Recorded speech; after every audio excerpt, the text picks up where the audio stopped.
Now, how are we going to mix this up? It's too beautiful to eat.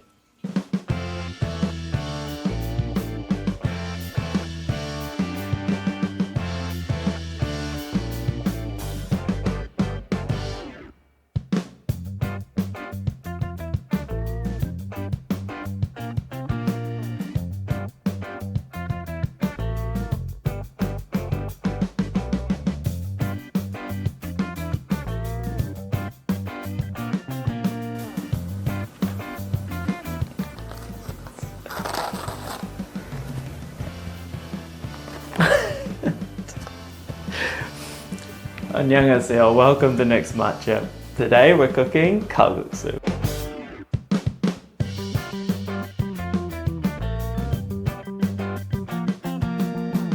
Kalguksu is Korean chicken noodle soup, I guess you could put it that way. Though of course we can have other ingredients instead of chicken, but today I'm using chicken. I live in Korea and I love cooking Korean food. I've lived in Korea actually for almost half my life now, so check out the channel. Every week I post a new Korean dish and of me trying to cook it, doing my best. These are some of my favorite dishes that I like to prepare using a lot of seasonal and local ingredients. So let's check out the rest of this dish, shall we? It's a pretty simple recipe to make, and we start off by making the chicken stock. This is probably the hardest part because it takes a long time. You could also use one chicken breast instead of the two that I did. One is more than enough for the amount of noodles we had. And you're going to cook that for an hour. So while that's boiling away on high heat, cut up your zucchini. You can cut it like this and then have sort of shorter pieces, or you can cut it long ways and make them a little bit longer. It's really up to you. Then we're going to put that zucchini on at the end of it anyway, so we can just prepare this now. Throw that in a bowl with a little bit of salt. The salt draws out the moisture, and then let it sit for 10 minutes. At the end of that 10 minutes, you can see why, because there's a little bit of water at the bottom there, and that's all throughout. So we want to get rid of that. You'll get a better flavor from your zucchini. With a little bit of chamgirum, sesame oil, fry it in a pan and squeeze out the water, because there's still a lot of water inside the zucchinis, and that will come out when you squeeze it. Then fry it on a high heat for a minute. You don't want to overcook it, they'll get too soggy, but at the same time you don't want to undercook it, they'll be too crunchy. So 1 minute tends to be the magic number here. So after an hour, everything's ready. That soup is very clear, but it still has a little bit of grey in it, and that's the flavour. That's all the chicken and the onion and the garlic. So put that down to the side. Take out the chicken in one bowl. You want to let that cool off a little bit. And then remove the onion. I don't know what you want to do with the onion. There's probably something you can do with it, but I just threw it out. And then get rid of these garlic bulbs. You'll see I left the little bits on the garlic, so I took those off later. I cut them off. And then add a little bit of soup soy sauce and salt to your thing. And the reason we're adding soup soy sauce is we don't want it to go too brown. So if I had a little bit more water in my pot, you would actually have a bit of a better, clearer broth. Mash up your garlic. It's nice and soft with 1 teaspoon of salt and some sesame oil, and then a bit of black pepper. I added a lot of black pepper because I really like the flavor when you sort of over pepper it, but add it based on what you like to have. And if you don't like pepper that much, then don't worry about it, just put a little bit less. When you're ripping this up, you don't want to cut it up, you got to rip it up. That's where you get those long strands, those beautiful, they just taste so much better. When you cut it up, you'll find it gets a little bit tougher. But pulling it apart like this, it'll stay soft, and then mix it in with that garlic sort of sauce. Get that all on there. It smells wonderful with that sesame oil. I wish you could be there to smell it. You could eat that by itself, to be honest. And we've just got to cook the noodles. So once again, get it boiling, throw in your noodles, and they're going to go in there for about 5 minutes. And look, they're basically done. Now here's the problem, I've probably put in too many noodles, so they've taken all the water. I don't have as much broth as I would like, but there's still enough for what I need to do. And it's all thickened up. So I've got a very thick broth here, and that's mostly because we put too much noodles in there. But it still tastes fantastic. In fact, it probably even tastes even better because of that. It's very thick and hearty, and I love it. And then we just add our zucchini on. Put that on first. And throw your chicken in. To be honest, if you want, just throw it all in together. It'll be fine. But we want to make it look beautiful. I've put in my green onions with just some pepper for a bit of garnish on top. Beautiful. The hardest part when you make this is of course eating it, because once you make it up looking beautiful, you've got to, break it all down. So let's see me eat it. Now how are we going to mix this up? It's too beautiful to eat. Ah.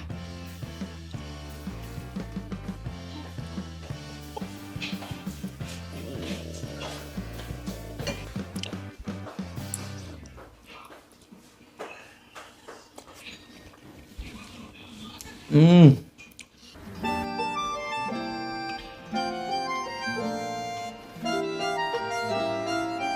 Annyeonghaseyo from Korea and welcome to Next Matcha. Today I'm cooking Kongguksu.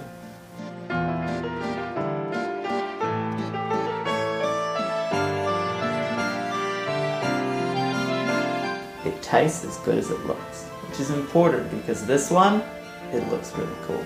Let's begin. You can add other things to the dish like peanut butter as well, so don't feel stuck to just using these ingredients. For your soybeans, the most important thing is you prepare them the night before and let them soak overnight. That way they'll be nice and soft and ready to use the next day. That being said, you still need to boil them, so get rid of the water and then chuck them in and boil them up. But when you're finishing boiling, what you really need to do is make sure you keep that water. You're going to use it later. So get rid of the water off the beans, but keep a little bit of it, about 100 mils or a half a cup. See, there's the water there. Chuck it in there and get ready to mix it up. Now, I didn't add the sesame seeds. I'll add them later in. So just remember, throw some sesame seeds. You can even put some peanut butter. The best trick is taste it. So once you've made the milk, taste it, see what you think, and then add some more ingredients if you feel you want to adjust the flavor. When it's nice and creamy like this, it is ready to put aside. But do put a bit of salt, mix it up, and then throw it in the refrigerator. Remember, these are cold noodle dish, so you want your sauce to be cold. You can slice up your cucumber however you want, and if you don't even want to use cucumber, that's fine. This is just a topping. It's basically a garnish. So I sliced that up as well as a little bit of tomato. For boiling your noodles, about 5 minutes, maybe even a little bit under. Just taste the noodles if you're ever unsure, and then if you think that's about right, just eat them like that. Just remember though, when you're finished, rinse them as fast as possible under cold water, and get rid of that starch or the consistency of the noodles with the soup won't quite be right. And time to serve it up. As always, you don't have to do it like me. You can just put everything in a bowl and eat it. You can't go wrong with that. But I always like to make things look a little pretty. So we're putting everything together and it does look rather nice, doesn't it? But the best thing is that it tastes really good. This has a very savory flavor and it's a very pure, cold flavor, which is perfect on a hot summer's day. Speaking of dishes that are great on a hot summer's day, let's get to the next one.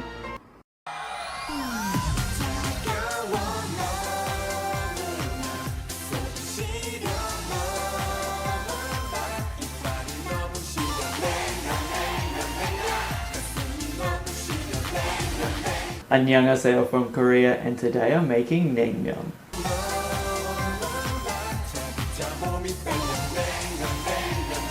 Naengmyeon is the perfect dish for a hot Korean summer's day because we're using cold noodles. That's what the Naengmyeon means.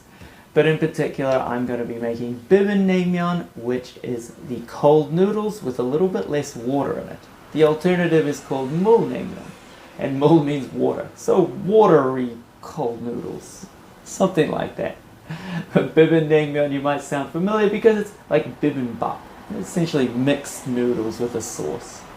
And that's what I'll make today. So let's begin.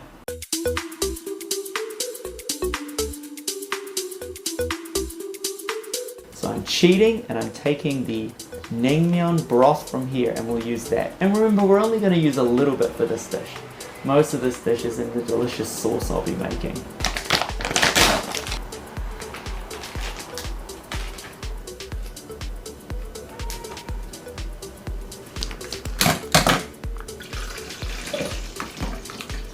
Then I'll probably fill this up. The timer starts now because you don't want this to turn into a giant block of ice. 3 hours later, it should look like this. There's water and there's a bit of ice, and that's the mix that you want.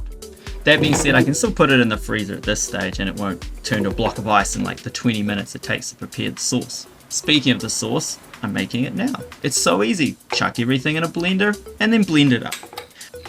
And then you want to blend things for about 90 seconds. That'll ensure everything turns the right color. For my one, I probably could have blended it a little bit longer. That's why it's a bit lighter. I also put in a lot of pear and onion compared to how I normally make it. So we've got a lighter sauce here. Also, it's time to prepare our garnish. You can slice it and prepare it in any way you want. I'm going for very long strips of cucumber here. Obviously, you can go for shorter or even not even have cucumber, but it does add a lot of crunch that's quite appreciated in this dish. As well as how you prepare your slices of delicious pear. You can have thicker pieces, thinner pieces. It's really up to you. Now these noodles can get complicated because they're packet noodles, so if you get a different brand, they're going to be drier. So some of the drier noodles, then you want to cook it for a longer time, and if they're a little bit wet, almost like jerky, you're going to cook it for longer. As usual, no matter what type of noodles, wash them. Wash them and get rid of the starch, and in cold water, of course. Now it's time, we're actually going to cook up some meat, and the reason I'm cooking the meat to put on top is because I just had some spare meat sitting around in the house. So that's the reason I'm using it. You don't have to put meat on it, it's fine without it, but if you do, make sure it is thin. It just goes a little bit better with this type of dish. And as always, plate it how you want. I'm putting some pickled radish all curled up nicely for presentation wise, but you can just throw it on top if you really wanted. The pickled radish is pretty important because it adds a bit of vinegar flavor to it. And then, as I said before, we're just putting a little bit of water in there because this is Bibim Naengmyeon, which means it has less water. So just a little bit. And it's beautiful.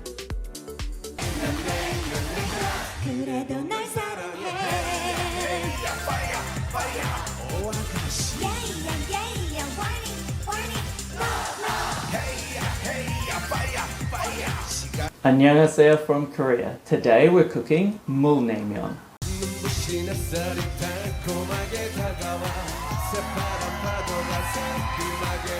Naengmyeon is a cold noodle dish that is served with a watery broth. That's the mul part. Mul just means water.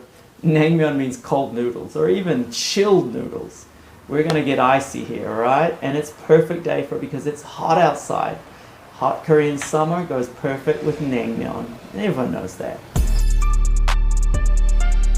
You can see it there. Cold noodle broth. You want to add a little bit of water. And now it goes in the freezer. Bit of deja vu if you've watched the previous part because we made Bibim Naengmyeon and it's almost the same. And once again, I'm actually starting by preparing the vegetables because this is a really simple dish. We're not making some sort of sauce like with the Bibim Naengmyeon. With our Naengmyeon, we're just basically going to put it in water. We're going to cook noodles, we're going to have a garnish on the top, and it's going to go with like a very nice sort of special broth that came with the packet, as I mentioned. So how you prepare it is up to you. Once again, I've got pear lying around, so I'm going to use a bit of pear on mine. But pear is not often seasonal and it can be tough to get. So if you don't have pear, don't worry about it. Same with the beef. If you don't have the type of beef or the type of meat that will work with this, don't worry about it. It won't ruin the flavor. Naengmyeon is all about that vinegary sort of sauce, the broth that you're going to mix with the noodles. Sesame seeds, those are always good. Just adds a little bit of flavor. As usual, we're cooking. So these noodles are a little thinner, so you might want to cook them a little bit longer than the other ones. The other ones look like they're a little bit pre-cooked. But as I always say, just taste them and then see how you go. 4 noodle dishes and we're washing again. We're always washing noodles at this place, right? If you're cooking Korean food and you're doing cold noodles, you're going to wash a lot of noodles. So they're my frozen yuksu. Oh yes. So satisfying. And then breaking it up with a spoon. This is my favorite part. Yeah, get it. Hit it. Yeah.